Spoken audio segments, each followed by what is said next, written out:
Is this thing on? Yo, what's up, guys? We got another video today. Three, actually. We're gonna be watching three today on stream. The first one, though, quite interesting. We got a little one from show picks. You know what I mean? A little historical one. Doing all right today. From, okay, show picks. Why jade was more precious than gold in ancient China? I've wondered that. I always really liked jade because it's like, my favorite color, green and all that. It's a deep, nice, foresty, rich green color. I like that. It's my favorite. But yeah, let's find out. Why was jade more precious than gold in China? Kings and emperors around the world Okay, fought for make sure the sound is good. symbolized wealth, power, and splendor. Okay, But in ancient China, for okay. thousands of years, Oh, snap. gold Hold gave on. way to another material. We Jade. might have the wrong sound thing on. Let me just make sure. Yeah, I don't think we have the right microphone hooked up. Okay, now we should be good. Now we should be good. Okay, excellent. Um, Raise that up some. I think it should be good now. Let's try it. What's the volume at? 14. Okay, we'll rock with this now, and if I need to change it, we'll change it. Jade. And not because it was more expensive or brighter. No, the reason goes much deeper. Why was jade more valuable than gold in China? Why?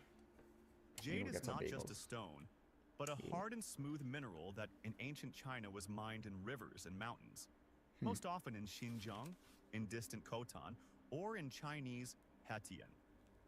Okay. Unlike soft gold, which melts easily and takes the desired shape, jade is incredibly hard. Each object made from it was carved by hand, slowly, patiently, sometimes for months or even years. This required enormous skill and discipline. It was precisely these qualities that made jade a symbol of the ideal person in Chinese philosophy. While gold glittered and tempted with wealth, jade symbolized inner strength, morality, and eternity. If gold showed how rich you were, jade showed how worthy you were to rule. That is why Chinese emperors and officials adored it so much. Not just as jewelry, but as a symbol of power. Imperial seals, for example, the legendary seal of the heir of heaven, were carved exclusively from jade. They conveyed the mandate of heaven to rule.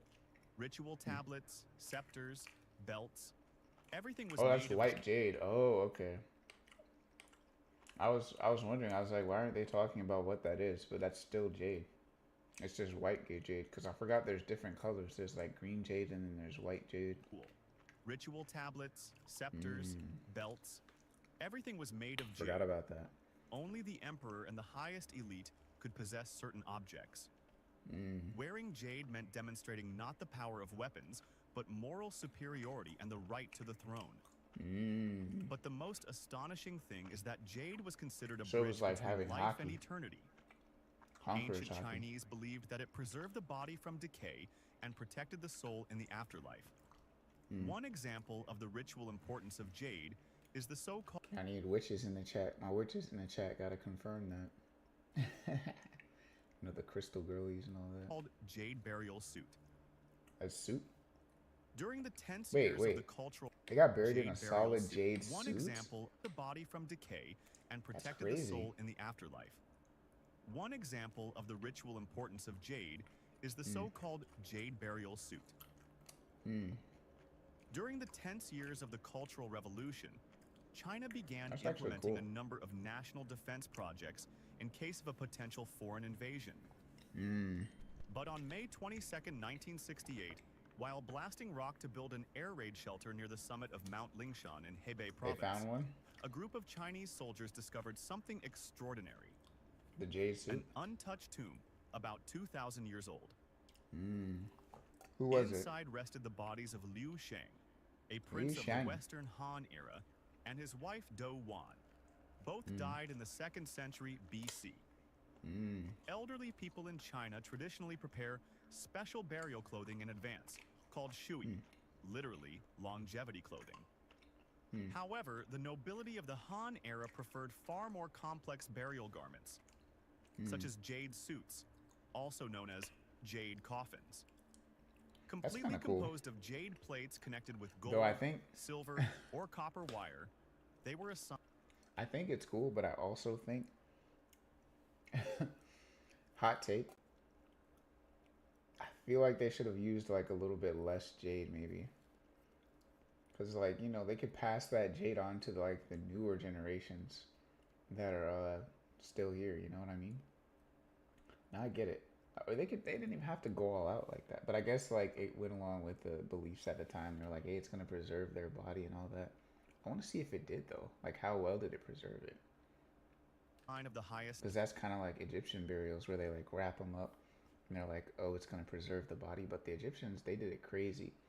Like this whole like system where they like emptied out the body of like certain fluids and stuff that like would decay the body and all that. So like, how did they do it?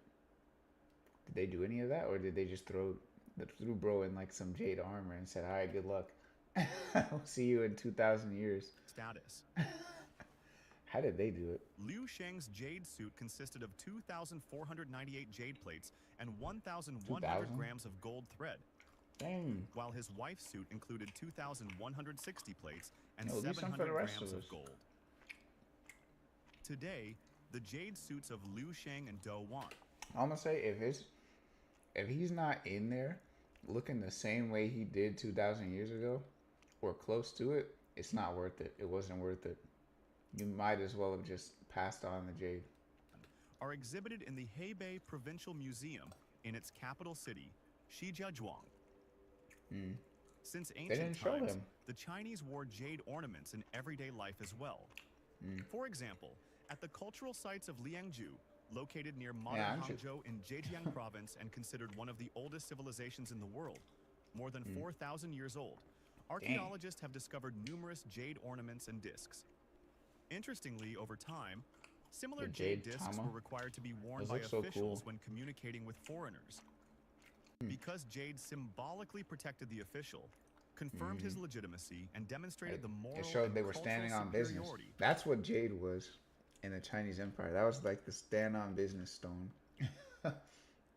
If you wore jade, they knew you stood on business. Of the Celestial Empire. In the Book of Rites, a collection of texts compiled mainly by Confucius's students during the Han era, it is said, "A noble man does not part with his jade without reason."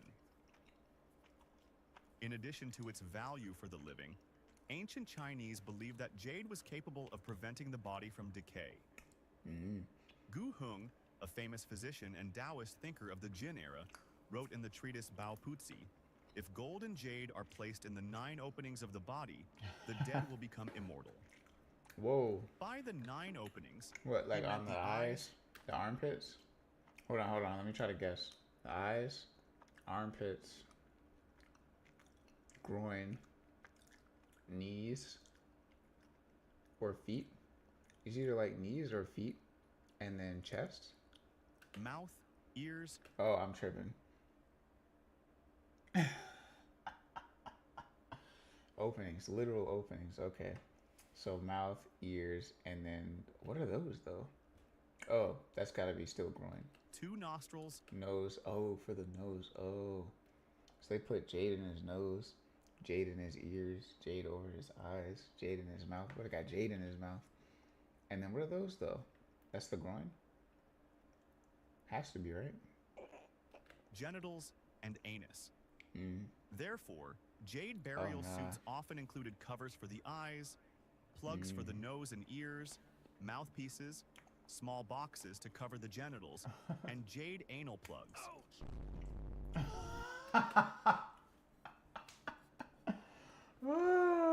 Nah, bro. Hold on.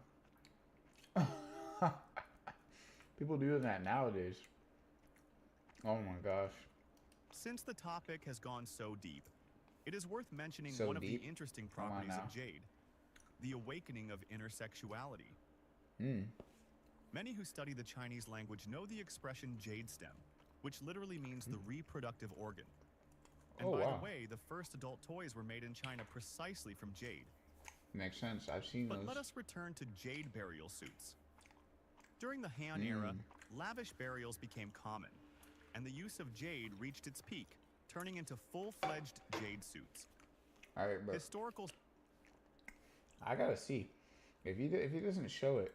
I gotta see like how well were they actually preserved.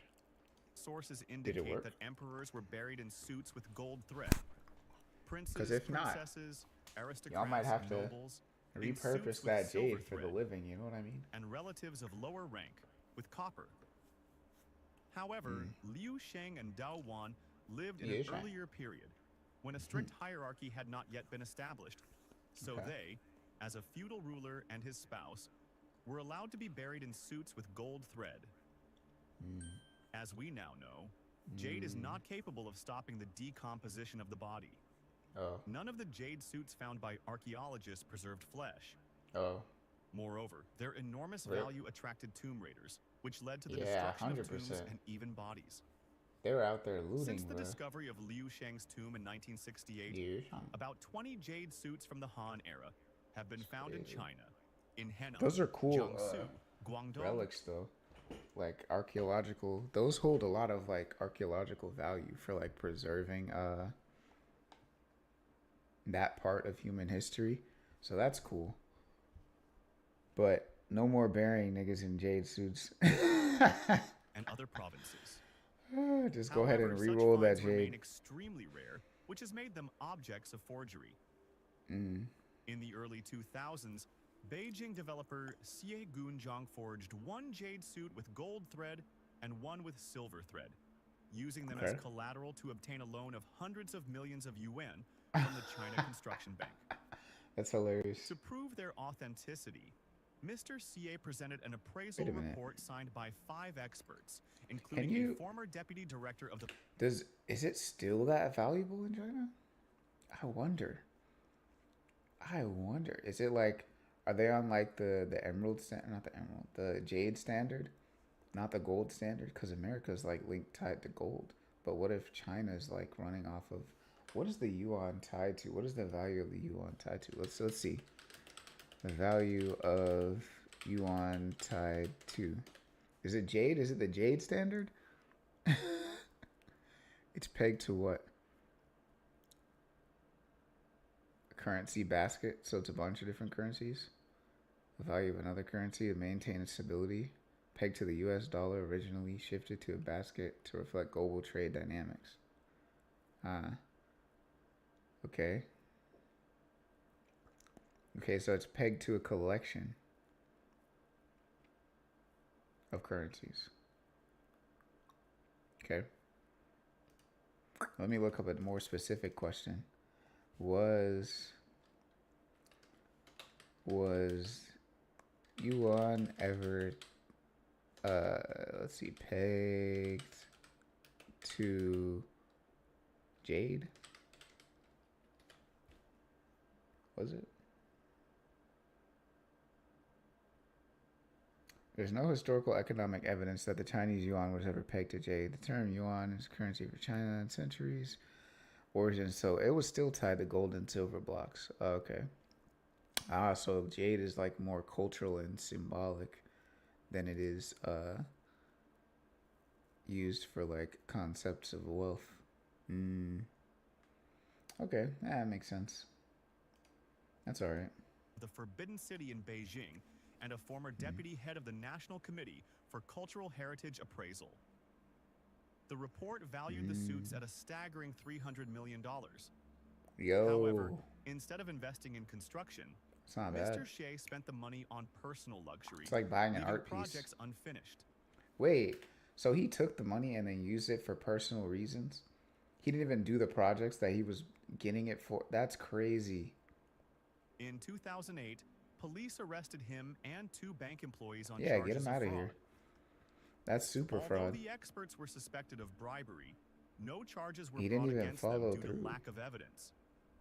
Gold is the wealth of this life, and jade is protection in the next. This Crazy. difference reveals the essence of Chinese civilization.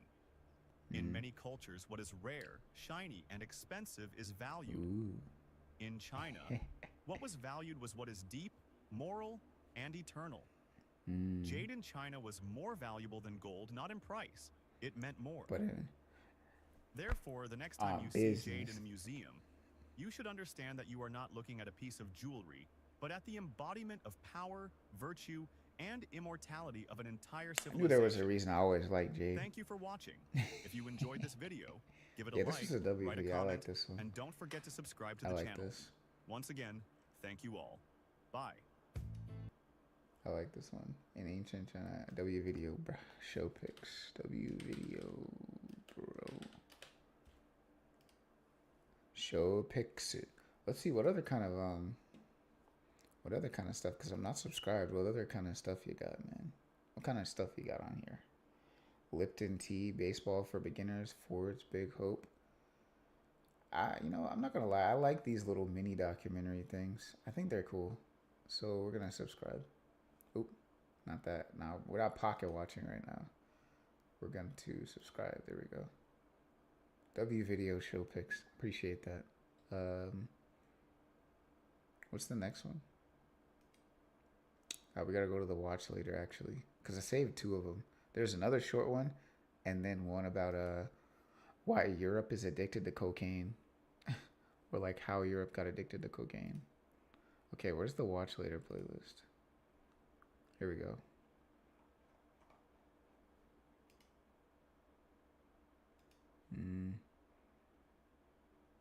Not that one.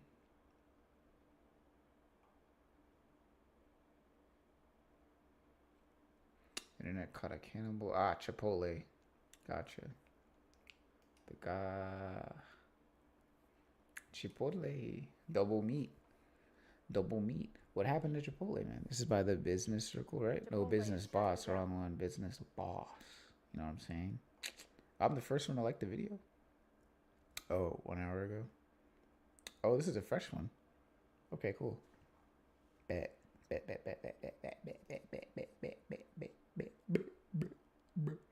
Oh, you know what? I can do another intro actually, in case I cut this up for 2 separate videos.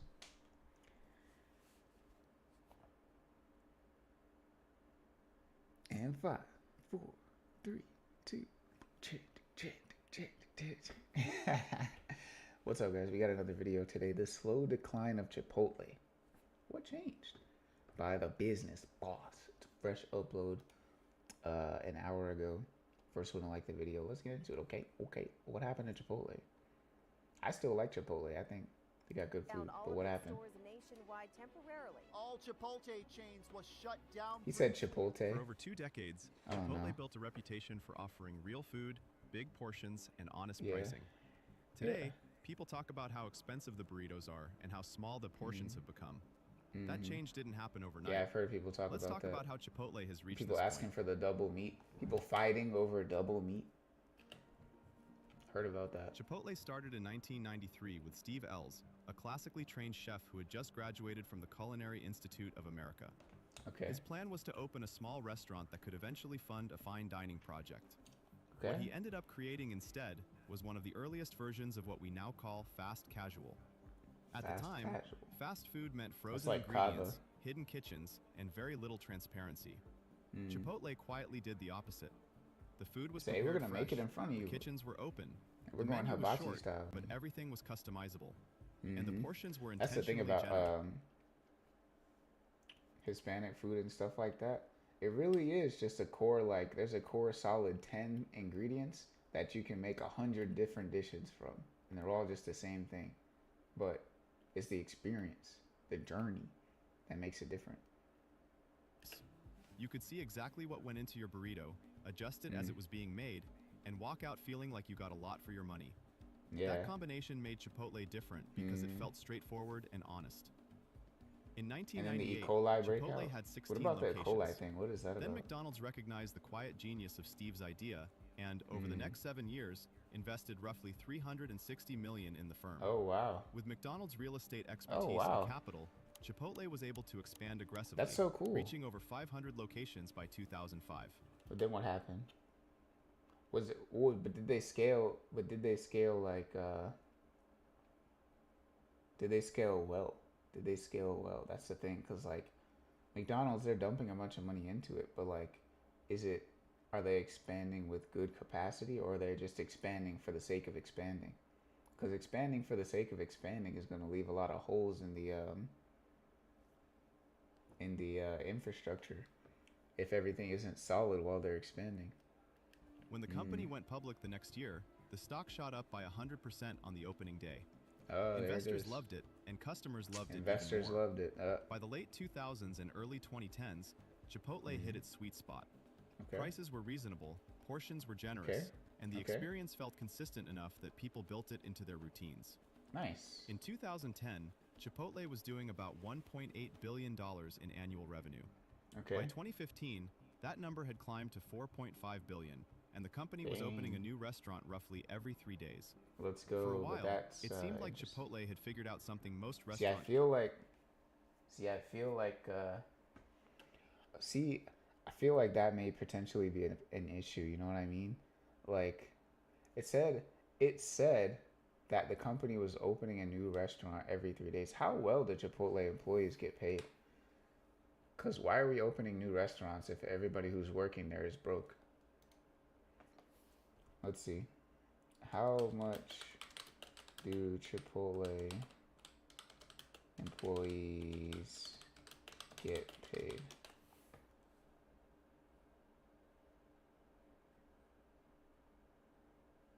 Well, I guess back then, well, this is nowadays, so let's look at how much it is nowadays, right? $15. Wait, that's the average, is $15 an hour for Chipotle?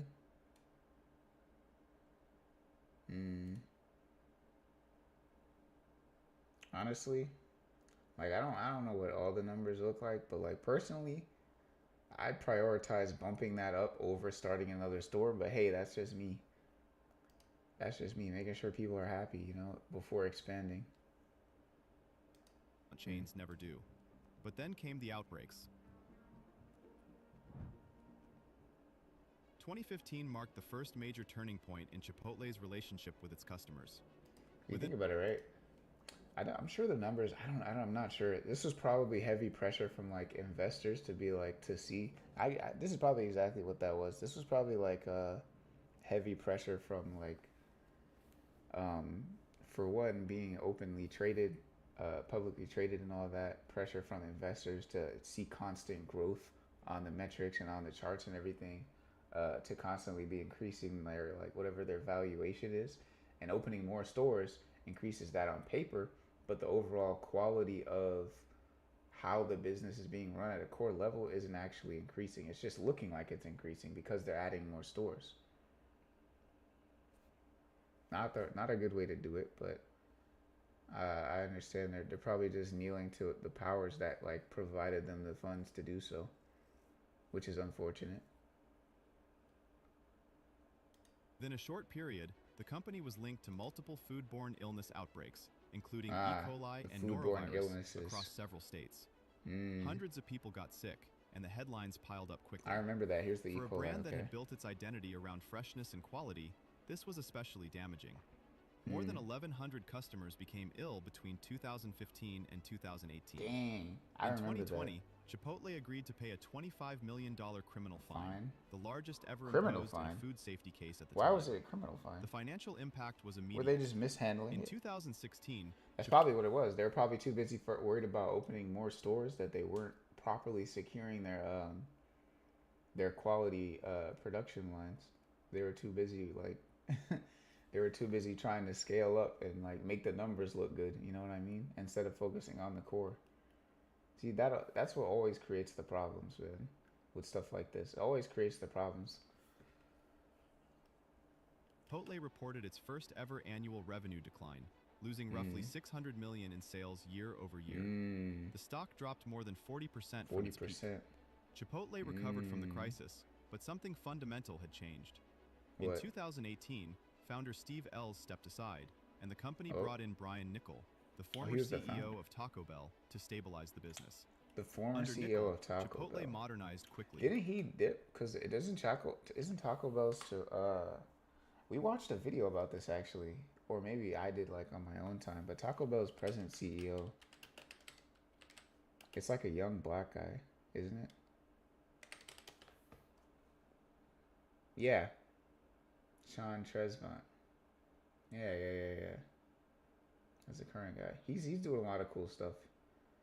He's doing a lot of cool stuff right now. I always mess with Taco Bell, but he's doing some cool stuff with the brand and all that, keeping it relevant and like collabing and bringing back different menu items that were really good, and still keeping bar for bar the best uh, nutritional quality to price ratio of like most. I'm pretty sure of any fast food chain right now that I can think of, at least where I live at. But yeah, doing great things Mobile as far ordering as I was can rolled tell. out aggressively. Delivery became a core part of the business. Loyalty programs, promotions, and limited-time menu items became more common. When the Yeah. pandemic hit in 2020, Chipotle was unusually well positioned due to the investments in mobile ordering and delivery. Oh, so they More were than already ahead of the 60% of its curve. sales were digital by then, allowing it to keep growing while many other chains struggled. The numbers showed the difference. That was well Revenue done. rose from 4.9 billion in 2018 to over 11 billion by 2024. Operating Wow. margins improved. The stock surged more than 700% from its post-crisis lows. Investors were cheering. Excuse me. However, the focus on profitability had changed something fundamental at the store level. Okay. Quick pause. If you're finding this breakdown useful, take a second to like the video and subscribe. No, I already We're did, trying to man. reach 5,000 subscribers, and your click helps out I more already than you did. know. 5,000?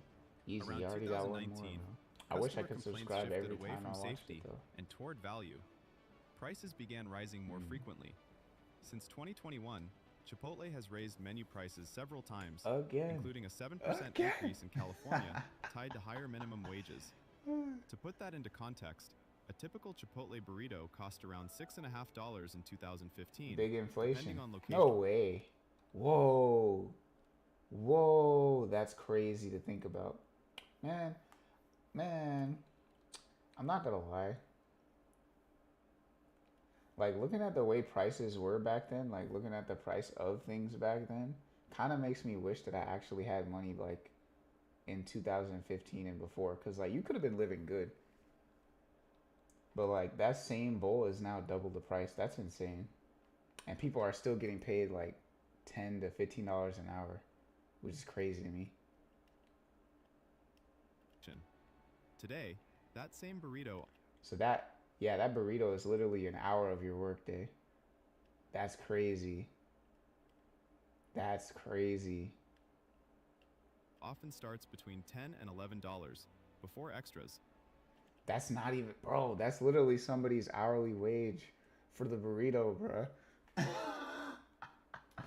That can't be serious. So I guess it's like you trade an hour for a meal, though. That's crazy, but that's like almost breaking even, right? Because if you look at, okay, how long is that? How much energy is that? If we really get into the numbers, how much energy and for how long can you like go off of the energy that you get from eating that burrito? I would venture to guess like 2 to 3 hours, right? Depending on like your height, your weight, and all that, right? It could be like for smaller people that's like super efficient, but for like larger people, I will say on average, like if it sustains you for like 2 to 3 hours and you work at Chipotle, if you were to buy one of those, that would be basically like if you were to buy one of those, you'd be like, okay, let me put up this is gonna cover, if I buy one, it's gonna cover a third of the energy you need for wait, what hour? What am I trying to say? What's the math here?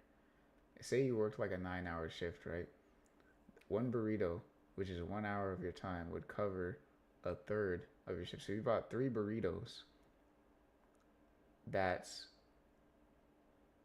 3 out of the amount of energy that you need to cover the whole shift, right? That's 3 burritos, which is essentially 3 hours. So you basically trade 3 hours of energy or 1/3 of your energy for that. If that makes sense. I don't know. I'm probably explaining it really weird. I think the first one was the best one, that it cost like an hour of their time to even get one of that. It's crazy. Still crazy. Add double meat and guacamole, and many regular customers now report totals of $18 to $20. $25? At the same time, what? What are they for? What? What are they putting on there? between $10 and $11 before extras. Add double meat. I'm not saying it's not worth it, but like people don't get paid enough to sustain that. You guys are charging people over $25 to get a burrito bowl. That has to be with like delivery fees, right? That has to be. There's no way the base one is like $25. Because at that point, you might as well just turn it into a sit-down restaurant. Customers now report totals of $18 to $20. At the same time, portions started feeling less predictable. In 2023, a Wells Fargo analyst team tested this directly by ordering and weighing 75 burrito bowls across 8 Chipotle locations in New York City. Whoa. The results showed extreme variance. Some bowls weighed as little as 14 ounces, while others came in at 27 ounces, nearly double the food for the same price. Chipotle denied having shrunk portions across the board, but it only meant that consistency, once a core strength for the brand, was slipping. Social media consistency, once a core strength. What date was this taken? There's not a single thing on the menu that's over $7. This had to be in like 2015. Wait, you could win free burritos for 20 years? That's kind of lit, actually. That's so efficient. You wouldn't even have to, like, you'd have to spend like so little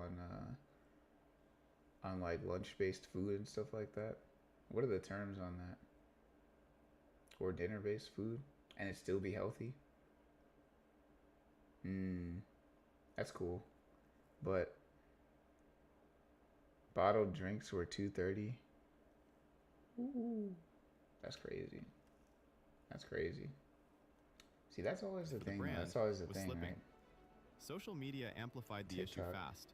TikTok is filled with Yeah. videos of small Oh yeah, now bowls, people are like uneven harassing scoops, Chipotle and workers, customers right? filming employees in hopes of getting more food. Yeah, why are we harassing the people? See, that was always clown activity, though. They're not getting paid, bro. They're literally losing money serving you a Chipotle bowl. And you're going to sit there and harass them is crazy work. Now some Chipotle customers are filming servers, they say, to ensure they get the right amount of food. What started as jokes quickly became uncomfortable, especially for workers who had no control over pricing or portion policy. Yeah, they're not. It's not even their job. On employees who they can't even afford to eat the food they serve you. That's the crazy part. They can't even afford to buy the food they serve you, and you're sitting there harassing them. That's crazy. Chipotle has paid millions in labor-related settlements in recent years, including a $20 million settlement in New York City over scheduling and paid leave violations, and a $2.9 million settlement in Seattle for failing to provide schedule change pay. Glassdoor data and independent workforce studies have ranked Chipotle poorly for employee burnout. Unionization efforts followed, with a small number of locations successfully organizing, I saw that trend while many while it others was ran happening into too. resistance, legal disputes, or store closures that only added to the backlash. When employees are stressed, service suffers. When service suffers, customers notice. Business suffers. And when customers feel like they're paying more for a worse experience, they stop being forgiving. That shift is now visible. That's why they should have scaled up. I feel like they should have scaled up a little bit slower. Same-store sales forecast for 3 straight quarters. Yeah. Traffic has declined They even scaled as up prices too have gone quickly. up, particularly among 25 to 35-year-olds, one of the company's most important demographics. Yeah, the millennials. Following the latest sales / forecast partially cut, Gen the Z. stock dropped as much as 19% in a single day and ended up down roughly 45% year to date, wiping out tens of billions in market value. Chipotle executives have pointed to inflation, student loan payments, and broader consumer pressure as explanations, and those factors do matter. But analysts have also begun questioning whether Chipotle's value perception has finally cracked. Don't get me wrong, Chipotle isn't failing. It remains profitable and is continuing to expand, with plans to open more than 300 new locations every year. See, I don't know if that's the right play, But it is no longer the universally loved fast food brand it once was. Chipotle's rise came from doing a few things very well and doing them consistently. Its current struggles are happening because it drifted away from that simplicity while assuming loyalty would fill the gap. For a long time, it did. Yeah, like why are you? Now, that loyalty needs to be earned back. Yeah. If you enjoyed this, like the video, subscribe, and let me know in the comments whether Honestly, Chipotle without still seeing feels all worth the it to you, information. or if something quietly pushed you away. Yeah, without seeing all the information, I would say they should probably low-key still. Oh, wait a minute. Oh, it just went right to it. This is the video I was gonna watch next. But wait, did we say W video already on this one? Did we? We got to. But what was I gonna say? They should probably focus on Chipotle is shutting down all of its getting them stores paid a little bit nationwide. more, you know what I mean? And making sure that like the actual product is what they're putting out, what they're saying they're gonna be giving. Cause like expanding is one thing, but like why are we expanding if like the core quality of what you're trying to put out isn't solidified? Doesn't necessarily make sense, does it? But hey, that's gonna be the video. Let me know if y'all liked it. You comment down below, you know, subscribe if you want to check it out. And it's gonna be the video. Yeah. I hope you enjoyed it. Bye. I had to do a little outro for that one. And then we're gonna do one more though. We are gonna do one more video though. I should be marking where these are. 36 minutes. Yeah, I should be marking where these are so that I can come back and edit it. So let me mark this. I think the first one was at like 10 minutes. So we'll say like 10 and then 36 minutes. 36. Yeah, we'll have to cut this up later. But yeah. Hey. Yeah. Hey. Alright, next video, I wanna actually get some water beforehand, so I'll be right back.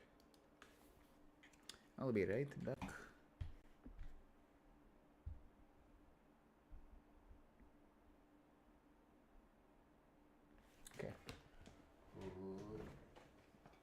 Take this down, get some water.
Okay. And we'll set it to 36 to 39. 36 to 39.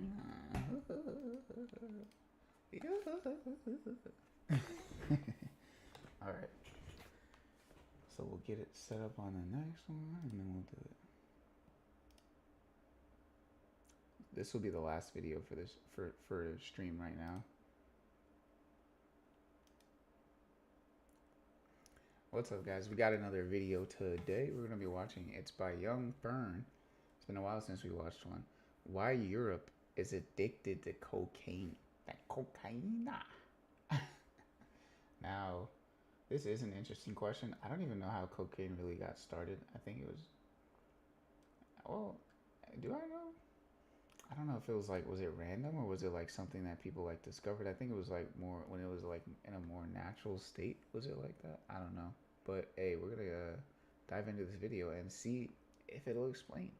Go ahead and like it, subscribe, and let's get into it. Que la guerra contra las drogas ha The war on fracasado drugs. rotundamente. We need to talk about cocaine. Especially Indeed. in East Germany, it's really, really easy to get drugs. East even the hard Germany, ones. yep. You can just walk into a club and get Yeah, your hands on because something. they under used to 5 use minutes. that back in the day. Europe's Uh, cocaine crisis is Hitler's getting wider boys. and deeper. The coke is everywhere. It's pretty much the most profitable substance in the entire world. From Most blackmail to profitable. kidnappings and torture, criminal gangs have unleashed an unprecedented wave of drug-related violence. All the big Colombian drug dealers, they going to Europe. It's easier to import the drug. It'll only end up with you being captured. So what is it? Is Europe for cocaine and then China for fent? That's what it is, right? Because I think fent, people are making fent in China, aren't they? And then like they're making all the cocaine in Europe. Or killed. One of the Netherlands' most And renowned then they're crime bringing it here? reporters has been shot and seriously wounded in Amsterdam. A set of shipping containers converted into a makeshift prison with a soundproof torture chamber. Soundproof torture chamber? What? Okay, now this is gonna be crazy. The cocaine bricks. Europe. Why is Europe addicted to cocaine, man? How did this start? I want to know the origin story. What's the origin story for These cocaine? days, cocaine is everywhere. On TV, in music, in clubs, Yeah, people and at just work. Diet Coke. That's a joke, right? We wanted to know more about this drug. Where does it Demons. come from? What does it do to those who consume it? And why is it all of a sudden flooding Europe? We had a ton of questions. So we started looking for answers from scientists, experts, doctors, users, and you. A few months ago, we asked Me? viewers of our German channel to share their experiences with cocaine. Nearly 4,000 of them reached out to us. Nah, I remember. From all their Hold stories, on, I'm gonna tell we a story created during these this. characters. It was crazy They're based though. on real people from Germany, but we changed their voices and fictionalized their names. Of course, their stories aren't representative of society in general, but they do help us better understand cocaine. Okay. Let's dive in.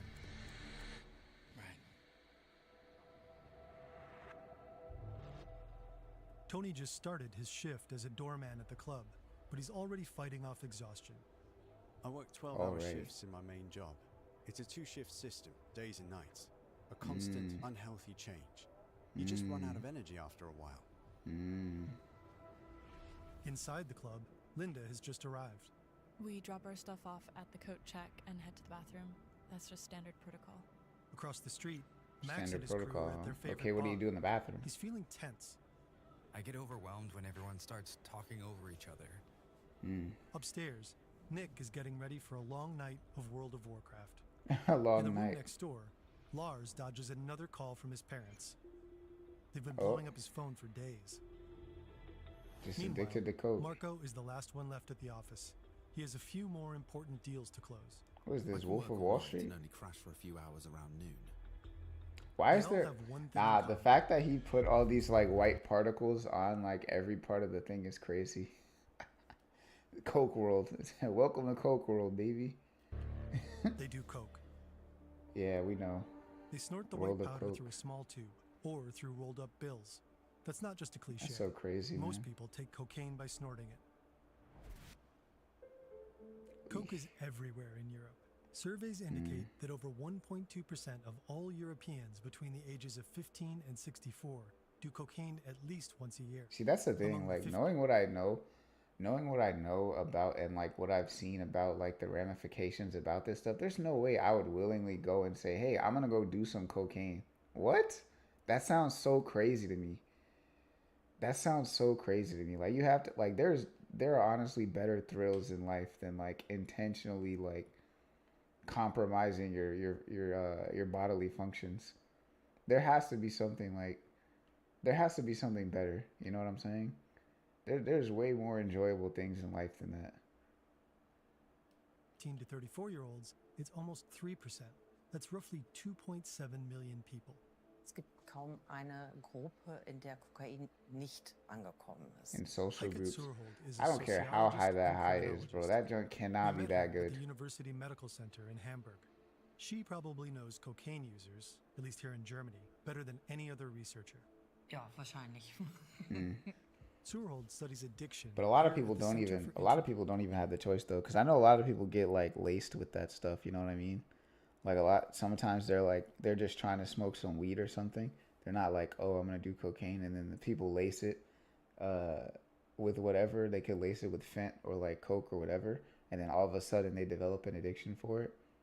Disciplinary addiction research. That's tough. She's spent the last several years interviewing hundreds of users from all walks of life and their cocaine use.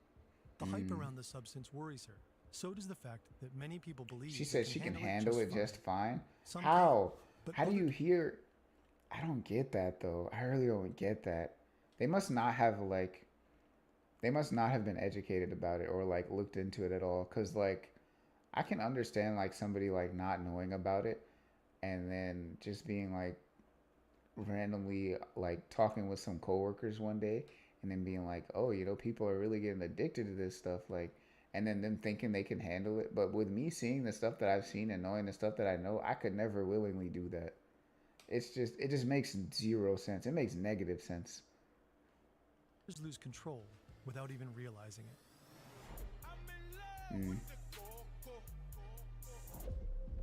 Research indicates a trend over the last few years. Young people in Europe are drinking and smoking less on average, but using significantly more cocaine. Oh my gosh, that's not good. Explains this has a lot How to are they do with drinking and its smoking less but availability. using more Cocaine cocaine? has never been easier to come by. Global production is hitting new highs That every makes sense, year. yeah. And coke is quick and easy to consume, making it a perfect fit for our fast. Because I actually know people that do that or that have done that. I used to know them. Inside the heads of people on cocaine. I'll tell more about that story. It was when I was working at our brains pizza release place. dopamine. Dopamine motivates us and drives our desire to take action. It's widely considered a key part of the reward system in our brains. During an orgasm, dopamine levels in the brain rise by about 80%. With and that's like meth, that 1,000 times, right? 1,400%. Which is why the drug is so incredibly addictive. Da kann man sich ungefähr die Dimension vorstellen, wie stark dieser powerful Kick ist that kick und wie is, yeah. unvergesslich ein solcher Zustand ist schon beim allerersten Konsum. This is Professor Mulick from Chemnitz University. We talked to him for our documentary on crystal meth. About how The meth link is in the killing Europe, description. yep. A cocaine That rush was a good isn't one. as intense as the one you get from meth. According to some estimates, coke increases dopamine release by around 200 to 400% when it's That small, ain't even worth depending it, on bro. dosage and purity. See, that's not Still, even worth it, man. Like you're telling me, if you're going for that high, you might as well do meth. If you're trying to get that high, you might as well do meth. Don't even play around with coke. Just do the full thing. I'm not. That's just a joke, obviously. But like, come on now. Like, all right, if like an orgasm is like 80% dopamine increase, and cocaine is like 300%, and meth is like 1,400%. Honestly, I feel like past a certain point, you're not even gonna feel the difference. That's just an assumption, right? Because it's kind of like I guess it's kind of like certain things like tasting food. You know what I mean? Like after a certain point, your taste buds, because like your brain operates off of they're kind of like taste buds. Like dopamine receptors in your brain are kind of like taste buds. So it's like it doesn't matter how like good a food is. There's a certain amount of like goodness that comes with it that like once it's past a certain point, you don't even notice the difference. That's kind of like sound and stuff like that too, right? Like, you know, outside of the ranges of sounds that you can't hear or like sight, like outside of like your range of perception. I wonder what that actually is. I've never done like meth or anything, but like how far off is it? How far above is it like to justify any sort of difference in like how good you feel? I assume people that have done it know because they keep doing it. but like that would just be my assumption that like past a certain point it wouldn't even matter or make sense, especially because of the drawbacks that come with it. I feel like the drawbacks that come with it just don't justify any of it at all. It's a massive kick. Crushing that powder almost felt like a ritual, because you knew that very soon everything would feel a bit more intense. Everything would shine a bit brighter. But I get it though. A lot of people that are using it feel like they just don't have any other joy in like any places in their lives. That's how you know it's but that comes getting in your down to system. like a kind of like a discipline thing, to like learning to enjoy the fundamentals in life, because there are a lot of good things that you can enjoy in life when you don't get wrapped up in like all the extra stuff. You know what I mean? Because like there's like water tastes really good to me. Like I could go and I could drink like soda and all that stuff, but like just like a little bit of water, like a full can of soda. I could drink a full can of soda, but that to me, just like it's almost unappetizing. Like I would literally want to take like a little bit of soda just for the flavor, and then just like take a couple of sips of it or like water it down, and it would be just as enjoyable, if not more enjoyable, than having like a full thing of soda. Knowing that like having the full thing of soda would just be so bad in contrast that it's just like I get the same effect either way, so I might as well have the watered down version, you know what I mean? Because it's not like my system needs to have the soda. It can be just fine with the water or the watered down one. Your heartbeat picks up, everything is pulsing. Your whole body is tingling, and you can automatically feel your mood go up. And all of a sudden you feel strong and pumped. I feel prettier on the outside too. That's crazy. Nah, that's got to be a crazy association. And extremely confident. For someone to feel prettier when they're on coke is crazy. Genuinely happy. Because they definitely don't look that way. It's just a really cool feeling. From the nasal cavity, the substance quickly makes its way through the mucous membrane and That's into the brain. dangerous stuff, man. The high kicks in within just a few minutes. Heart rate and blood pressure rise. Breathing gets faster and body temperature starts to climb. With cocaine, the most intense part of the high hits within 15 minutes. That's when you reach peak euphoria and feel the most uplifted. It keeps you awake and makes you feel invincible, cool, and uninhibited. Over the next hour or so, that effect fades. Invincible, cool, and uninhibited. There are many reasons why people use cocaine. It makes you feel Sociologist Heike cool. Surhold has identified 4 main user groups, and they correspond surprisingly well with what our community told us in their messages. What's By that? far the largest group is recreational users. Yeah, party drugs. That stuff has never been cool to me though. I don't get it. I get there's like the social validation factor, but that's never really been that important to me. So I guess like mostly on weekends. I guess The that's a problem is blessing. that some end up taking too much of it or mixing it with alcohol. Linda Like is worrying one of about what a bunch of Tonight, random she like wants to go all people in. that I probably will never associate with again, worrying about what they think of me is like, what am I doing sitting around doing that, you know? It only takes a quick trip to the Like, club oh, you're not bathroom gonna to do shake coke off with all us? that Ha ha nasty ha! weekday You stress. sound so silly right now. Linda feels awake, confident, and ready to party till dawn. Shut That's up. when the grinning starts. They've done a line, and I've done a line, and we all just look at each other and smile. That's You crazy. really feel the music at a concert. Without it, you couldn't really last a whole night at a Berlin club. Linda doesn't stop at one line. Without it, you couldn't last a whole She'll be heading night. to the What are they bathroom a doing? few They're more checking times. people out the doors like, hey, you better do coke or we're gonna shoot you. Like, what are they doing? Are they threatening people? What do you mean you wouldn't survive a night at the club if you didn't do coke? Are they like, that's what? To top herself up. This After an makes hour, zero the effect sense, is bro. gone. That's when many feel the need to take more. Surhold urges users You to feel the keep need track to of take time more? and take long breaks between doses. This just to avoid sounds OD. unnecessary, bro. For Linda All and this other stuff just users, sounds like too much partying work. on cocaine has another beneficial side effect. She can handle more alcohol. At least Oh, that's what no. it feels like. Maybe I'm just So lazy. she has a few more drinks. Maybe I just don't feel like working for other people's approval like that. Maybe I'm just lazy. It's like, yeah, you guys, you're like, oh, you got to do cocaine to keep up with us. Like, I don't care about keeping up with you. Maybe it's me. And she's not I don't alone. get it. Man hat oft das Gefühl, dass man unter Kokain nicht betrunken wird. Das ist aber falsch. Natürlich wird man auch betrunken, man merkt es nur nicht. Und das ist eine große Gefahr. You The don't mix of feel it, cocaine yeah, and because it alcohol numbs you creates a too. byproduct called The cross cocaethylene in the body. It cocaethylene. acts similarly to cocaine. That's like the crossfade, but stays right? in the system much longer. That increases the risk of a fatal overdose by up to 25 times. 25 times overdose increase. When you work the door at a club, alcohol is off limits. But before his shift, Tony's already done his first line of the night. Sometimes I'll do it with a coworker, as a sort of social interaction, you know.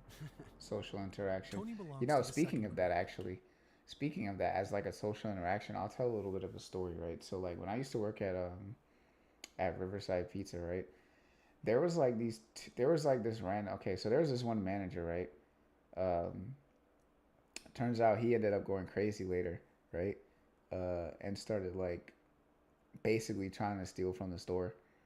But all that aside, right? I thought he was a pretty chill dude at first, right? He was like, you know, it was me and a couple of friends who were working there, right? But because we were all cool, obviously, like me and my friends. But then like meeting that guy, he was like interested in like the same stuff that we were, as far as like pop culture wise. Like we would talk about anime and like video games and stuff like that.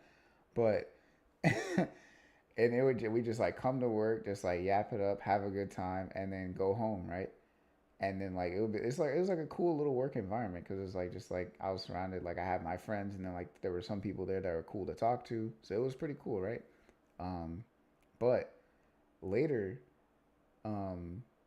this was like probably like I want to say like either like a year later or something when I had come back after like a hiatus or something like that. We came back and then started working again, and bro was talking about it was his girlfriend that was there. There were him and then his girlfriend, which was one of the other workers there. And then one day they were talking about hanging out after work or something like that. And I'll usually just say no. I usually don't like doing stuff like that anyways. I usually just keep to myself and like the friends that I know.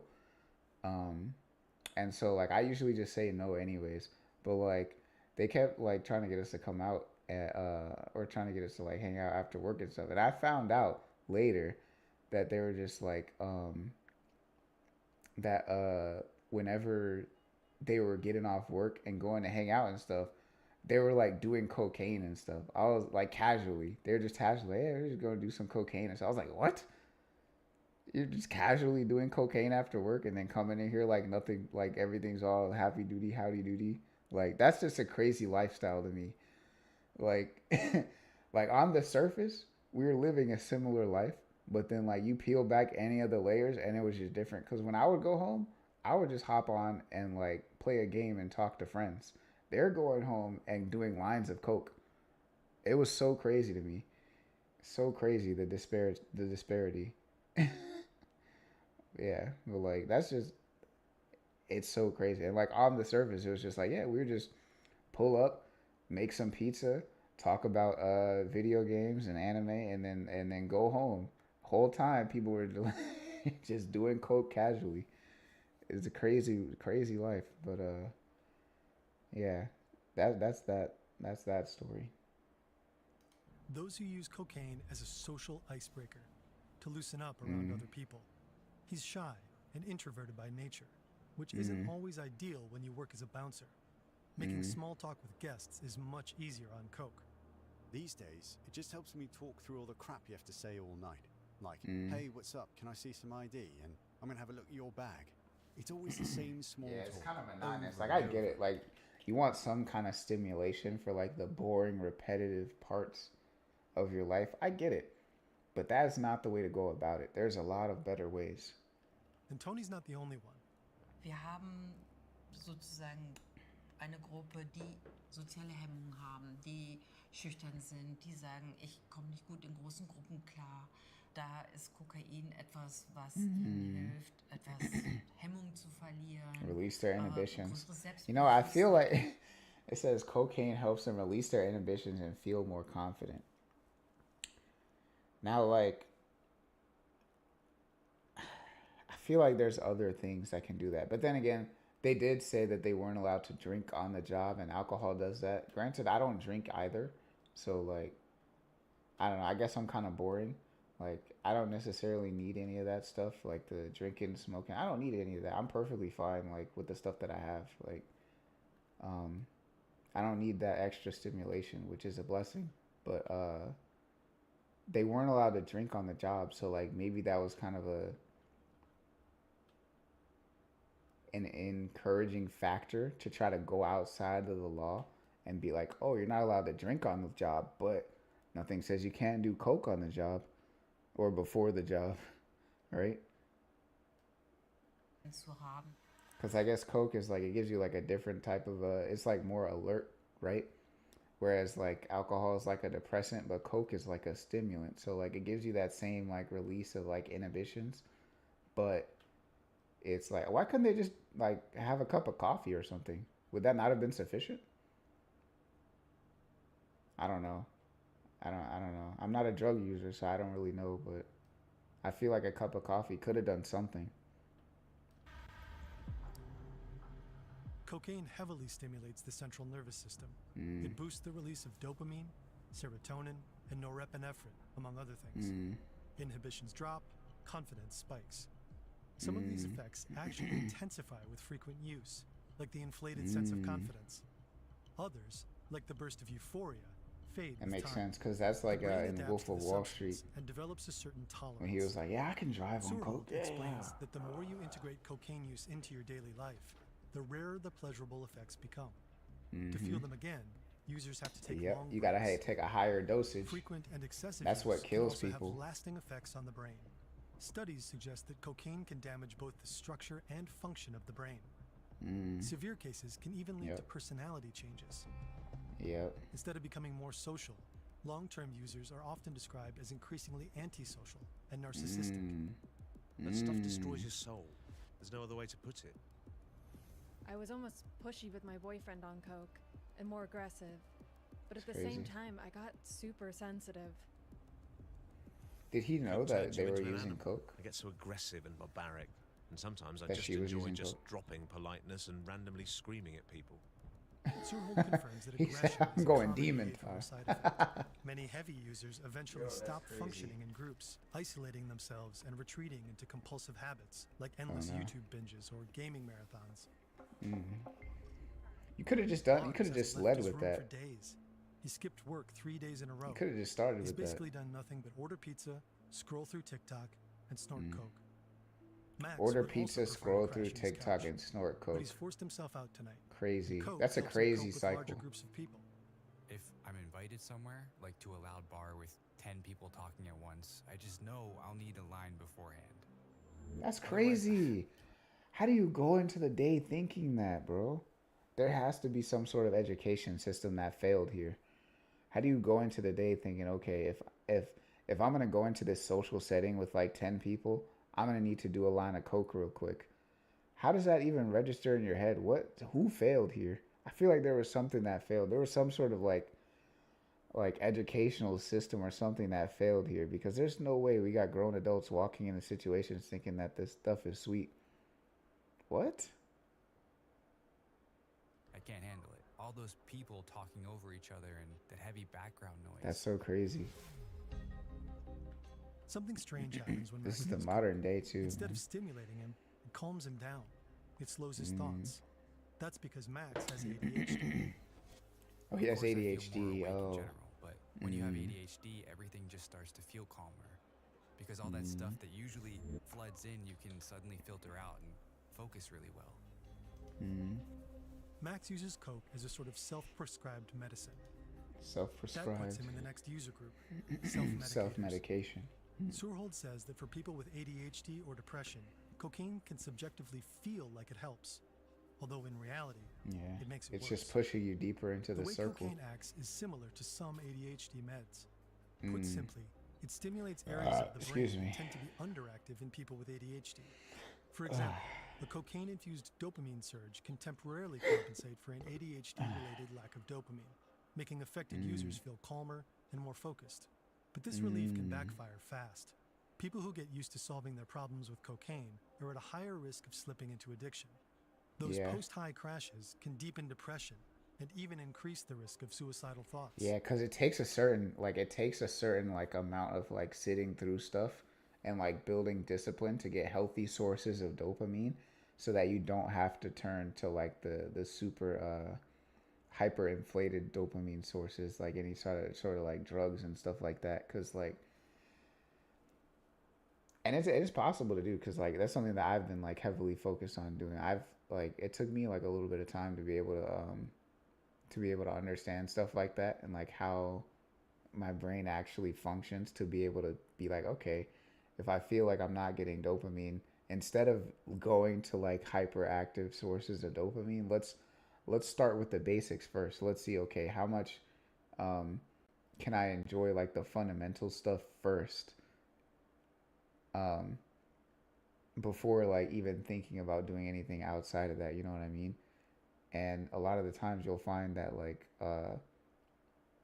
if you like stick with it and you can like train your brain to essentially take in the healthy dopamine, because your dopamine receptors change like depending on what you feed them. If you keep feeding them like the hyperinflated stuff, then that's what's going to actually sate them. But if you like feed your brain like normal dopamine sources, like healthy dopamine sources, then it'll become more accustomed to being satisfied with that stuff, if that makes sense. Which is easier said than done, obviously, because it takes like a certain amount of mental strength and mental fortitude to like not crack under it, and then like go crazy. But it's definitely possible. Definitely possible. Super possible. Real help doesn't come from a substance. It comes from reaching out and getting support. Max started using more and more too. What began as occasionally before going out turned into every day at work. Crazy.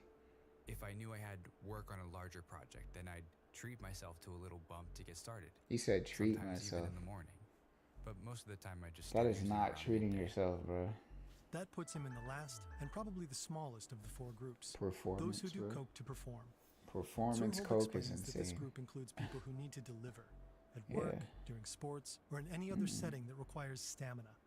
Cocaine doesn't actually increase performance, but it keeps users awake, alert, and on the job longer. Marco can barely that's get through work dangerous. without it anymore. He's self-employed and often works through the night, only crashing around noon the next day. It's extremely hard for me to keep my sales this high without the substance. It sounds bad, but thanks to coke, Without the I don't substance, depend bro. on any employer. He said, thanks to coke, I don't depend on the employer. As a recruiter, man. I spend days But I mean, working coke flat. is your employer at that point, right? If you can't do your job without coke, then coke is your employer. I mean, he works for coke.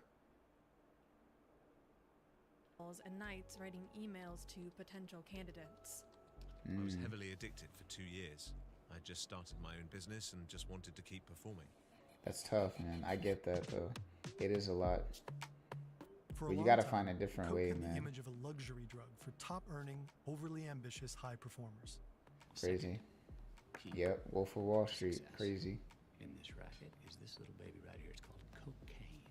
Crazy. But Surhold says that's changed. Those people still exist, but coke has long since reached other worlds. Shift work, for example. Shift work, To yep. make sure we all get That's home where the safe from work homies at the at. aluminium That was plant, I insane, can bro. stay Doing awake coke from at the Riverside flaws. Pizza, bro. The drug is That also has to be used the in other craziest dichotomy, bro. Because people used to frame coke as like a rich people drug, right? But we had shift managers doing coke at Riverside Pizza, bro. Crazy.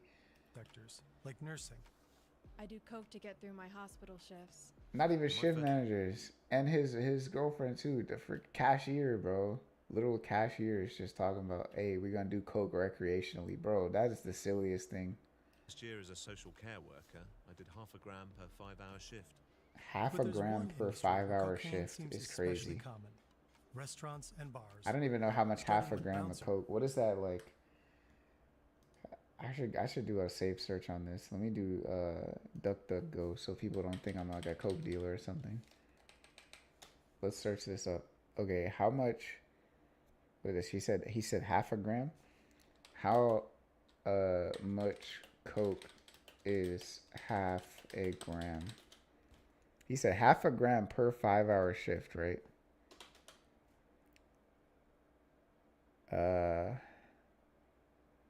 Typical for personal consumption. That costs, oh, okay, in the US a gram costs between $60 and $200. So okay, we can look at it price wise, right? In terms of price efficiency. So it costs $60 to $200. So we'll say like on average it's like what, 120? So per gram, right? So that means each half a gram is like $60, right? So that's like per 5-hour shift, he's doing like $60, right? So that means if he works like $10 an hour, which if he works like $10 an hour, that's like basically a shift covers half a gram of cocaine. So he's basically working for cocaine, if that was the case. But I imagine he worked a little bit more for that. That's crazy. Yeah, he's employed by Coke. Crazy. Like Tony. Bartenders. This way I don't get too drunk. How much does it take for someone to overdose though? That's what I want to know. Let's see. How much does it take for someone to overdose? How much cocaine is that? How much cocaine to overdose?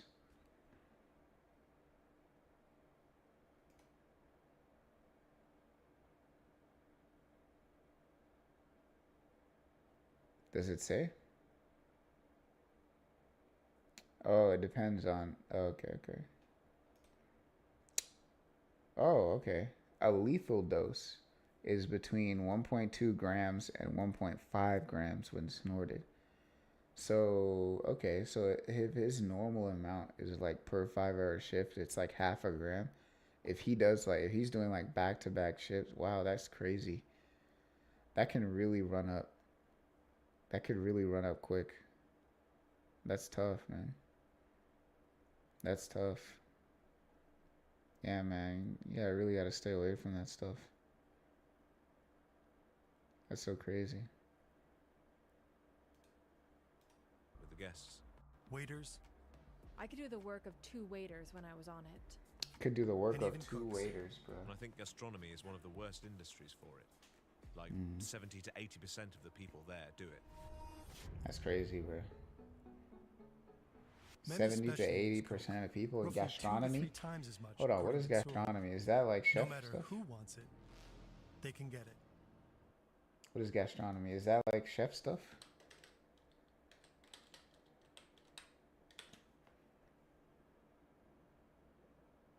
It is. Okay, yeah, it's chef stuff. Okay. He said 70 to 80% of people in the chef business do coke? That can't be. I've already seen some of the statistics, so I can't really discredit that. Yeah, I already know at one of the places, and I think, no, at another place, at another restaurant that I worked at too, also, I knew one of the dudes was talking about doing coke. Yeah.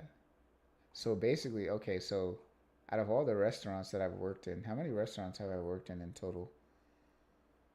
I guess like as an actual job, I think it's maybe like off of the 2 so far we're 2 for 2.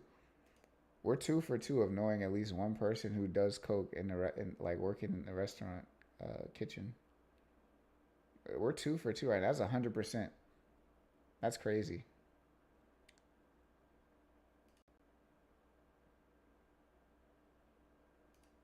Ridiculously easy and incredibly fast.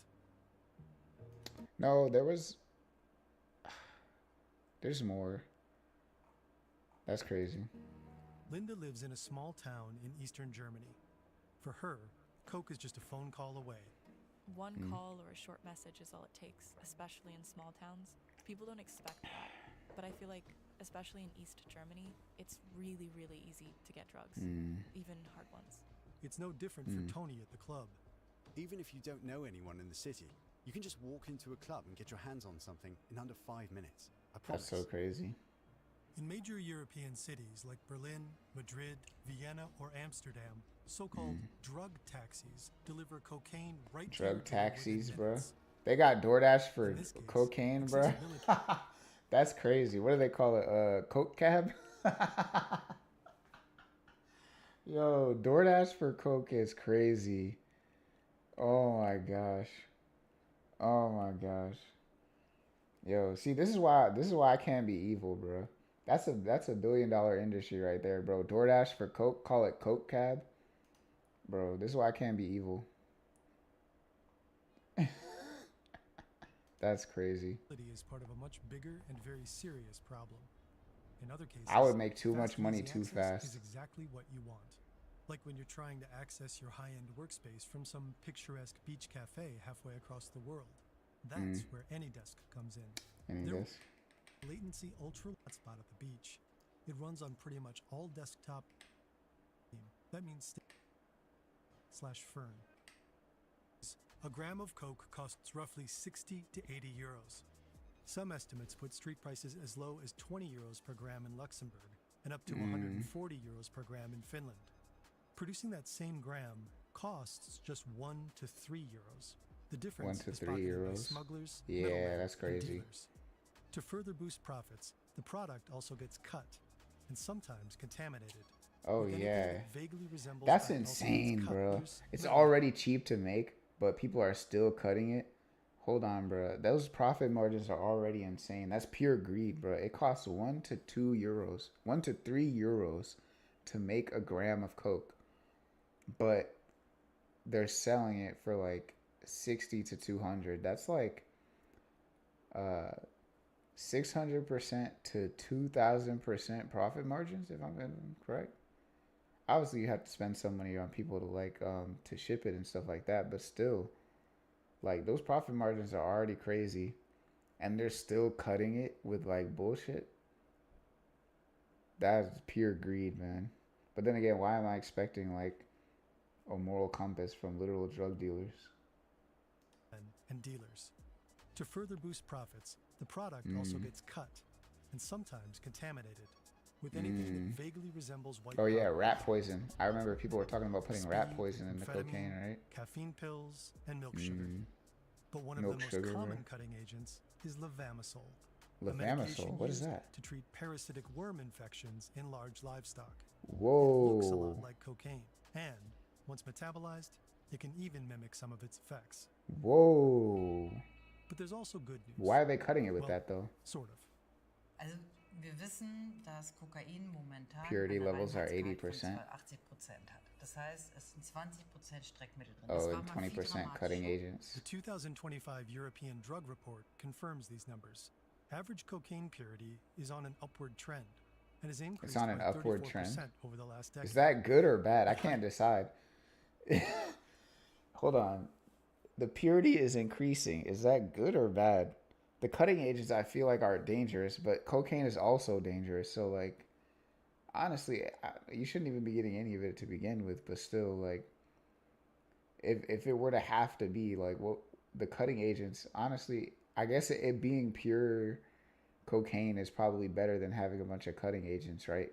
Because if you could have unknown cutting agents and they could be some rat poison and just kill you instantly, versus like at least if you have pure cocaine, you know what you're getting, and you're already choosing to do cocaine, so you already know what you're doing, right?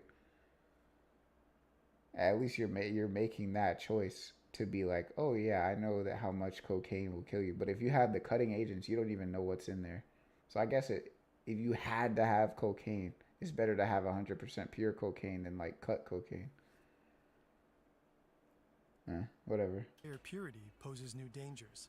It increases the risk of overdosing. Yeah. The purer the Wait. substance, is new dangers. Wait, but that increases the risk of 34% over the last overdosing? decade. How? But higher purity poses new dangers. Oh, because they may have gotten used to the lower. Oh, that's actually bad. Because half a gram if they were limiting themselves to like half a gram and it was cutting stuff, and now they're taking half a gram of pure cocaine, now it's even more dangerous because it can risk the overdose because now you're putting in more than you thought you were putting. Oh, that's actually really bad. It increases the risk That's of actually really overdosing. bad. The purer the substance, the smaller the margin for error. If you don't know how to adjust your dose to match the purity, Yeah, you're in exactly. trouble. They would have to know. In many European countries, And you drug just don't checking, know. also known as pill testing, has become a key harm reduction practice. Mm. Users can go to qualified facilities to anonymously test substances like cocaine for purity and dangerous additives. You can also test your drugs at many clubs and festivals. We've Test listed your some drugs helpful at many. resources for finding testing sites in the description. I'm glad people are at least being somewhat safe with it. They have The purest testing cocaine, facilities. of course, is still found where it all begins. Alright. Here, Colombia. in Colombia, on the eastern slopes of the Andes, grows an Oh boy. inconspicuous green shrub, Pablo Escobar. the coca plant. The coca It's been plant. part of South American indigenous culture for thousands of years. Mm. People here were already chewing coca leaves some 4,000 to 8,000 years ago. Ever since, coca leaves have been serving as fuel for exhausting journeys across the towering Andes. Mm. The Inca treated the coca plant What as do sacred. coca leaves do They though? often used it in rituals and religious ceremonies. Coca leaves In are the like early 17th century, sailors brought coca are they leaves actually from South healthy for America you? to Europe. I'm guessing they're By about the to say. mid-19th century, German chemist Albert Niemann discovered that he could extract a white powder from them. He called it cocaine. In 1862, How did German he even do that? Did he pharmaceutical like company dry Merck them? first produced the substance for commercial sale. A year later, French chemist Angelo Mariani created a medical cocktail made from Bordeaux wine and coca leaves. This special wine was produced by soaking 60 grams of coca leaves in a liter of wine for 10 hours. The alcohol drew out the active compound in the coca leaves. Rumor has it, Mariani originally created the drink as medicine for an actress suffering from depression. Yeah, I Later figured on, as much. It allegedly became Pope Leo XIII's favorite drink. I figured as much. Yeah, it was A few supposed to be years as later, like a depression American treatment. pharmacist John Pemberton took inspiration from Mariani's concoction. Alcohol was controversial in the U.S. back then, so Pemberton dropped the wine and added cola nuts, which contained caffeine. Then he flavored the bitter drink with lavender, caramel, cinnamon, Is that Coca-Cola? and sugar, and topped the bottles off with soda Is water. that Coca-Cola? In 1886, the first iteration of Coca-Cola was born. Yep. Coca-Cola. At first, a liter of Coca-Cola reportedly contained about 250 milligrams of cocaine. I Some remember sources that. have even speculated I about remember an that. insane 3.5 grams per bottle. I The remember exact that. formula and cocaine content remain a secret to this day.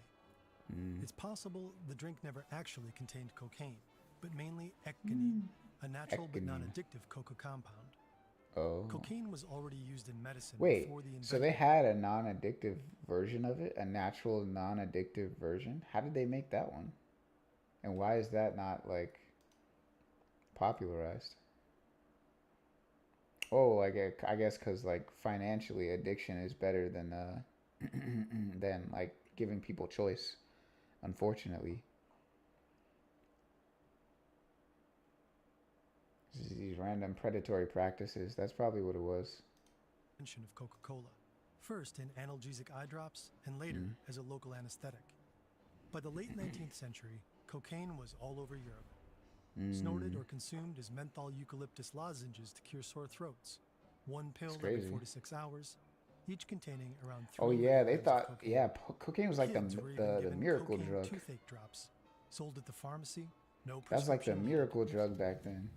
They used that for Then, everything. In 1914, the I remember Harrison this Narcotic actually. Act took effect in the Yeah, I US, remember this. banning cocaine from soft drinks and over-the-counter drugs.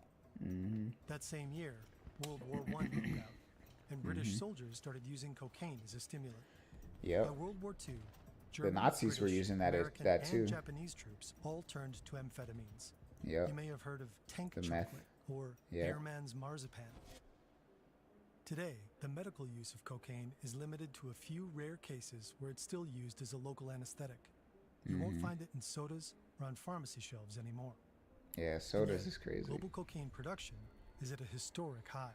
High. Yeah, because people are using Today, it to most get of the historic cocaine highs. sold and consumed around the globe comes from just 3 countries: Peru, Peru, Bolivia, Bolivia, and above all, Colombia.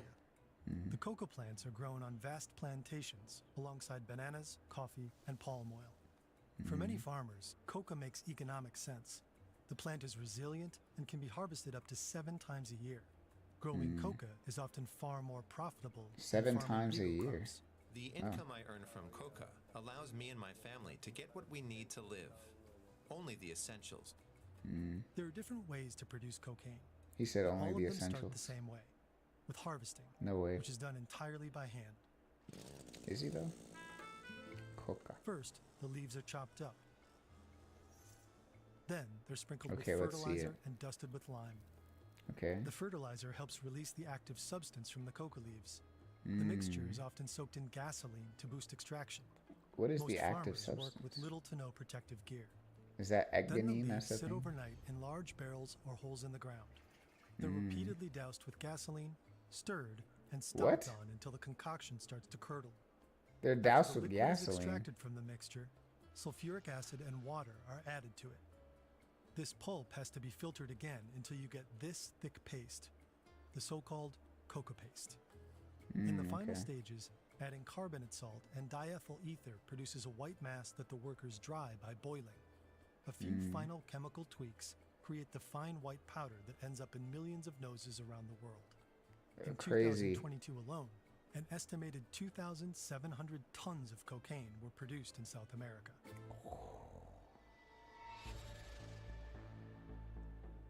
Across the production and Is it supply like- chains, drug I'm pretty sure it's like. Let's see. Is coca plant healthy on its own? I imagine it probably is, right? In its natural form is safe and beneficial, right? Yeah. If they're chewed or used in teas, yeah. It's a super low concentration. Yeah, okay. Because it has chewing it. Minimal health risks. Not inherently harmful when used in moderation. Excessive or improper use. Prolonged chewing can cause oral health issues. Bacteria. Ooh. Whoa. The presence of it. It can use in positive drug test results, and it may lead to psychological dependence. Oh, if it's not a physiological dependence. Okay, that makes sense.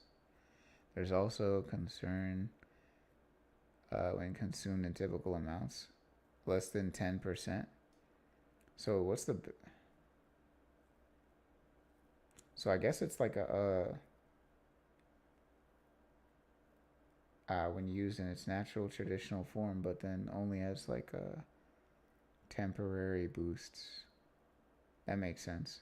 But when they just took like, they took all the like, okay, so cocaine is like taking like so much of it, and it's like kind of, so I'm guessing that like cocaine is kind of like taking THC from marijuana and then just like hyper concentrating it, right? I'm guessing.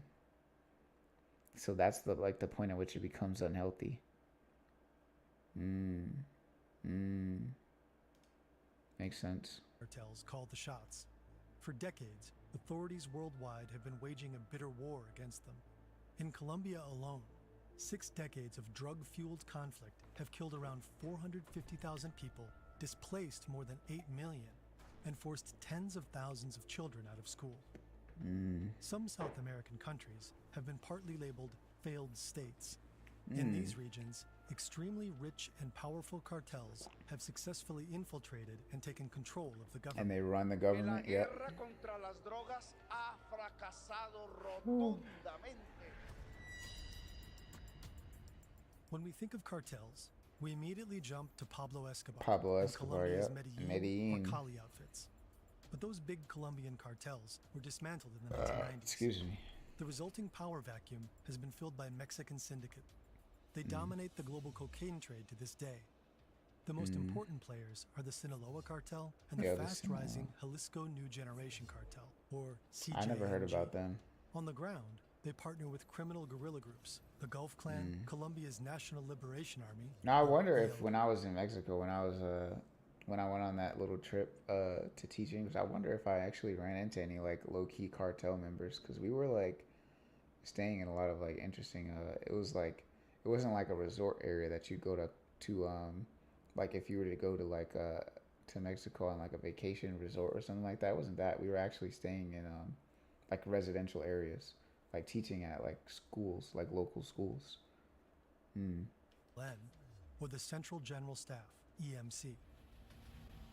For international distribution, they cooperate with some of the world's most notorious mafia networks, from Chinese triads and the Albanian mafia to Italy's Ndrangheta. These criminal organizations each manage local retail in their respective domestic markets. South America has become one of the world's major hubs for organized crime.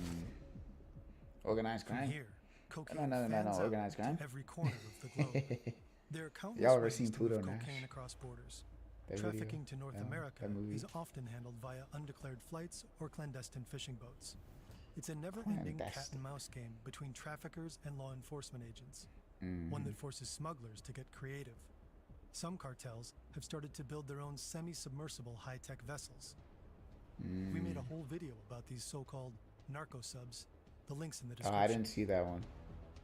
Most of the cocaine heading to Europe is hidden in massive cargo ships. Yep, hidden in the cargo ships. Has been found inside all kinds of objects. People were doing that. They were doing that with Fent too. Car tires, pumpkins, and even inside they were doing that with for Fent. the elderly. But one hiding place still reigns supreme for all EU-bound traffic. Bananas? Banana crates. Bruh, get your cocaine out of my banana crates. Boxes are imported into the EU each year. Finding the ones stuffed with cocaine is like looking for a proverbial needle in a haystack. The North Sea has become one of the main entry points. The port of Antwerp, in Belgium, is widely considered Europe's biggest drug gateway, followed by Rotterdam in the Netherlands. But Hamburg, Germany's biggest port, is quickly catching up. These German customs officers are race to the desperately bottom. trying to find a few kilos of coke hidden somewhere inside a giant cargo ship. But even if they do find the stash, it'll barely put a dent in the avalanche of illegal drugs it won't do anything. Borders. Barely. In 2004, That's German tough. authorities seized just under a ton of cocaine. How much By was produced? 2024, that number had jumped to over 40 tons. Woo! This is in How much line was being with a produced, Europe-wide though? trend. In 2023, a total of 419 tons of cocaine were seized, marking the 7th consecutive annual high. Tatsächlich stellen wir und die Polizei auch fest, dass egal wie viel Kokain wir sicherstellen, das hat keine Auswirkung auf den Zero effect on the street Straßenverkaufspreis price. oder auf die da zur Verfügung Makes stehenden sense, because you Mengen. can Also get das it so tatsächlich, easily and es make it ist so unbeschreiblich easily. viel. And along with this white powder moving into Europe comes another harmful It's phenomenon. so easy to make that it's just like, yeah, it's hard to stop it. This is a street in the heart of Amsterdam, filled with bars and restaurants. It's July 2021, just before 7:30 p.m. A man in a light-colored suit walks down the street, eyes fixed on his phone. His name is Peter de Vries. He's one of the Netherlands' most famous crime reporters, a familiar face on TV when it comes to the mafia or organized crime. Right now, he's investigating a Moroccan group known as the Mokro Mafia. The Another Mokro Mafia? organization heavily involved in cocaine trafficking. De Vries is advising the key witness in a major trial.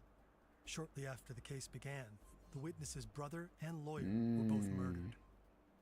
De Vries has just left a TV studio. He's heading to a parking garage to get his car.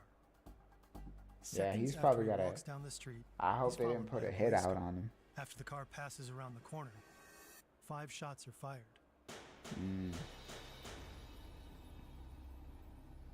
De Vries is hit several times, at least once in Dang. the head. It's a Dang. targeted killing.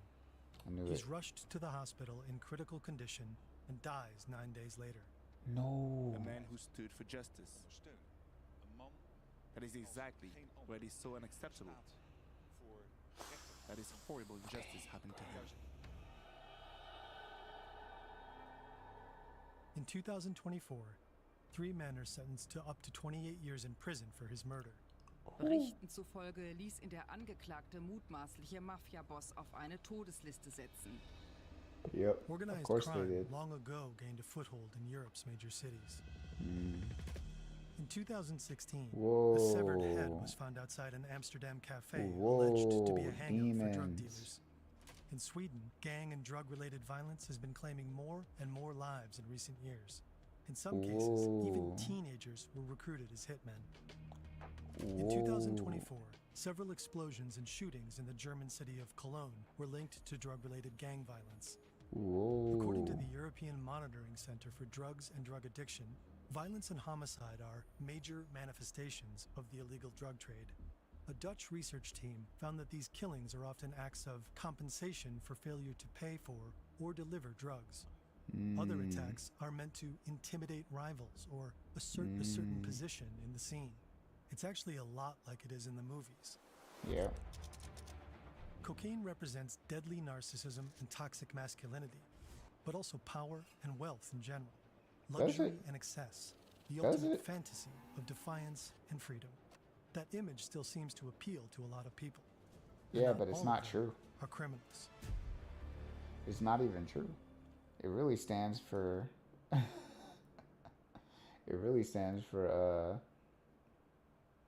slavery and nonsense and bankruptcy. Maybe not literally, but in every other sense.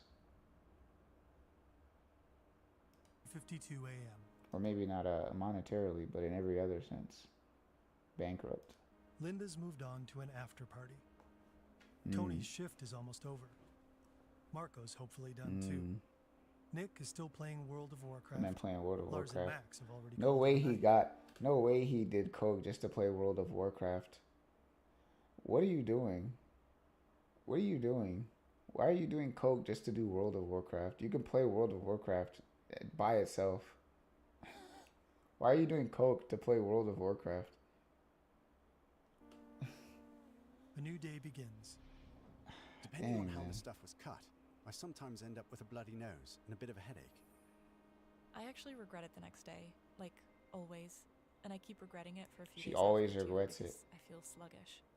Yeah, but that's what addiction does. Everything kind of tastes like coke. Until she Life just decides feels a that bit dull, with less drive and less joy. that it's better to get off it, Auch so, she's dass gonna keep nach using it. dem Konsum einige Leute von Depressionen berichten, von schlechter Stimmung. That decision has to come from within, though. Trübsinn, ne, von Antriebslosigkeit. Also das ist natürlich von Menschen zu Has to be Menschen resolute. verschieden, aber das ist tatsächlich relativ häufig, dass sowas berichtet wird. Und das kann schon auch mal 2 Tage dauern. That's why long breaks between doses are so important. Because for those who use too much too often, the side effects can hit hard. Many heavy users experience heart palpitations. Extreme cases can lead to full-on heart attacks.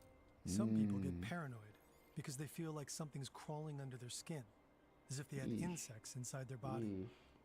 Over time, Lars's cocaine use has spiraled out of control. He cut off contact with his family and friends and ignored their calls. Oh no. At some point, his roommate felt obliged to call his parents. They cried on the phone when he broke it to them. Lars is seriously addicted to coke. He really needs your help. Dang, man, that's tough. Today, Yeah, I hope he's getting the help he needs, though. they're in tears again. But this time, it's tears of joy. Lars has been clean for 6 weeks. Hey, He's let's determined to keep go. it that way. Max has also pulled the plug. For me, it was about money, health, and having to constantly hide it from my family, like my friends and my partner. It just got too exhausting. All of that just to get through the day. Max has been off cocaine for 3 months now. But fighting addiction is anything but easy. It's the psychological addiction that's so hard to overcome. And that's often much tougher to beat than anything physical. It's hard to capture addictiveness in a single chart, but researchers have spent... Anabolic steroids. Interesting. Solvents. What does solvents mean? That could be literally anything that like dissolves in water, right? That's like what about those little hydration powder packs? That doesn't count, right? What counts as solvents?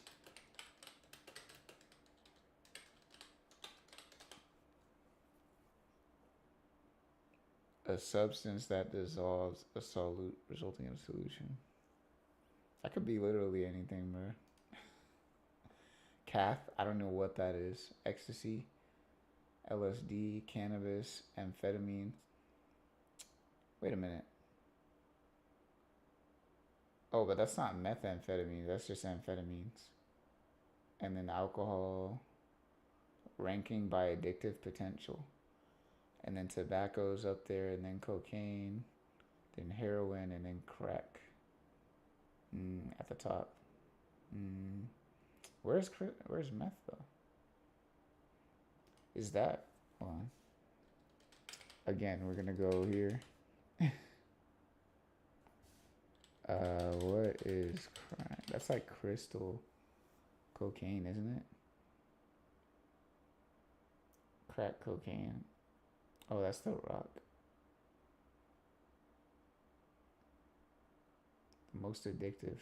What makes this one different than the other one? Crack versus cocaine. Let's look into it. Because the powder is like cocaine, right? And then crack is like the actual like rock that people like heat up and stuff, right? A solid form. Yeah, that's like the, okay. Crystals that are then smoked. Heating a rock. Yeah, the rock is the, the crack is the one that they like heat up, yeah. Rapid absorption into the bloodstream. Because they inhale the vapor.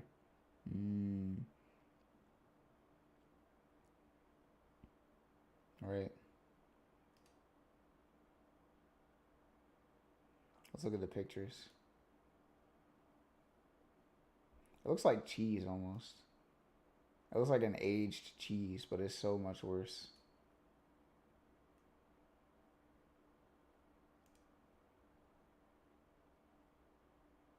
That looks like sand, like that little molding sand.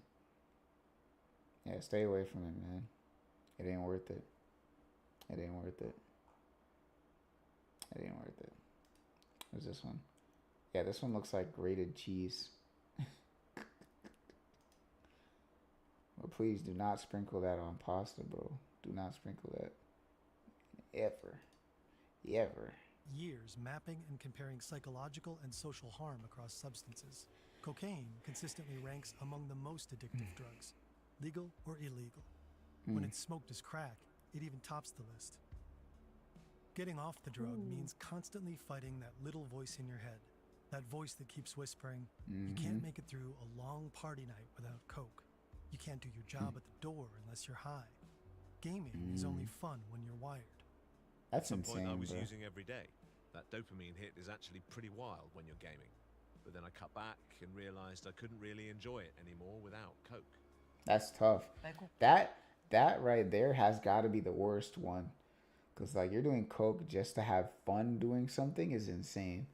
Like, that's your baseline, is doing coke just to enjoy something else that is already fun in and of itself. Because, like playing video games is already fun in and of itself. But, like, getting high on cocaine just to have fun playing video games is way too much.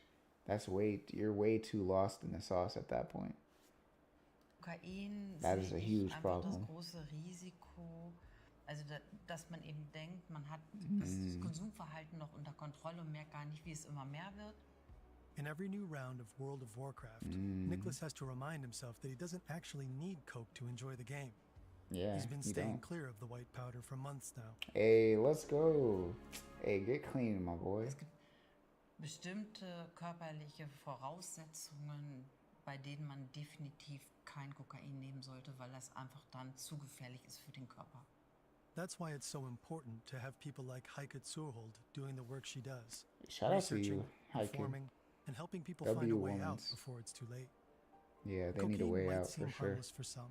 A boost at work, a Yeah, I'm party glad pick-me-up, she's doing that, a man. quick That's confidence excellent work fix, that she's or an doing, escape from everyday honestly. stress. But the illusion of control is part of the trap. Over time, They think they can tolerance do it. builds, addiction creeps in, and the risks pile up. Heart Mhm. problems, paranoia, anxiety, and serious damage to mental health. Cocaine doesn't make life bigger. It slowly Makes takes it it apart. smaller. For Yep. people dealing with depression, ADHD, or emotional struggles, it can be even more dangerous. The post-high crashes 'Cause can it feels deepen like the it's lows, helping. feed addiction, and even push people toward self-harm. Yep. Real help doesn't come from a substance. It comes from connection, from talking to someone, from getting help. So if you're struggling, reach out. Talk to a friend, a therapist, a hotline, anyone you trust. And if you know someone who might need to hear this, send them this video. We need to talk about cocaine. We need to talk to each other. Hey, W video, Fern. W video, man. Yeah, that was a good one. That was a good one. A long one, but a good one.